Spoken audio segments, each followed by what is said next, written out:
fazendo as 3 configurações do sensor. Para acessar as configurações, você segura 8 segundos o botão, espera ele responder. Respondeu, você solta e seleciona a primeira. Tem 3 opções, tem essa, a segunda e a terceira. A primeira opção, você define o primeiro ponto, já está definido aqui nessa caixa, e vou definir o segundo ponto. Você clica uma vez e afasta ou aproxima para definir o segundo ponto. Definir o segundo ponto, você clica de novo. Pronto, agora você tem 2 pontos. O P1 é o primeiro, que é esse aqui, e o segundo é esse aqui, que eu defini depois.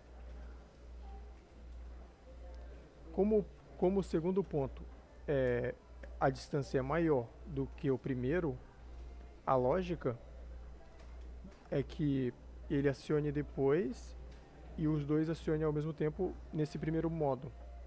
E se você aproxima, ele abre o sinal para as duas saídas. Se você vai no primeiro ponto, aciona a primeira, e quando você vai para a segunda, aciona a segunda saída. Agora eu volto para a primeira posição e vou configurar a segunda configuração. Você acessa a configuração pressionando por 8 segundos novamente.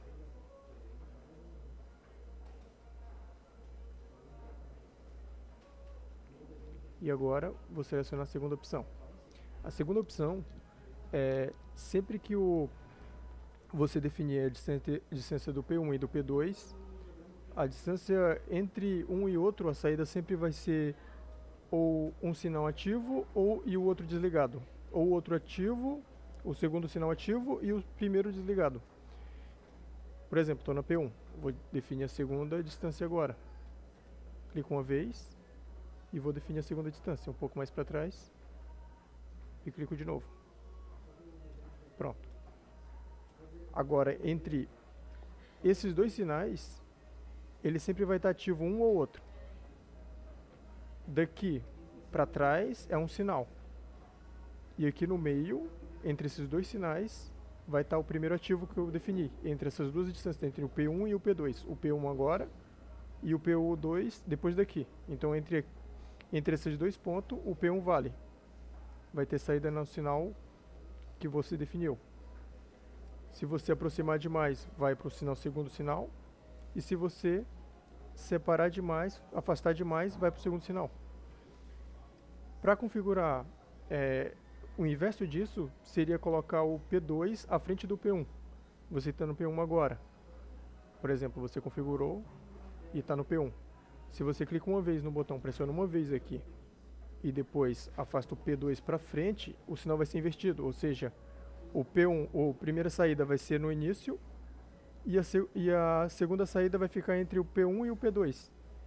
E depois da distância entre o P1 e o P2 e afastar o suficiente, ele vai mandar o sinal para a primeira saída de novo.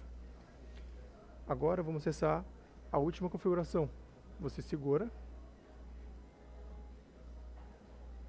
até 8 segundos.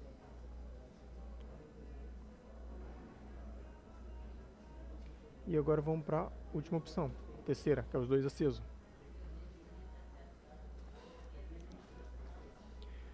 Agora nessa última opção, você seleciona a segunda distância. Por exemplo, eu vou chegar ao mesmo padrão.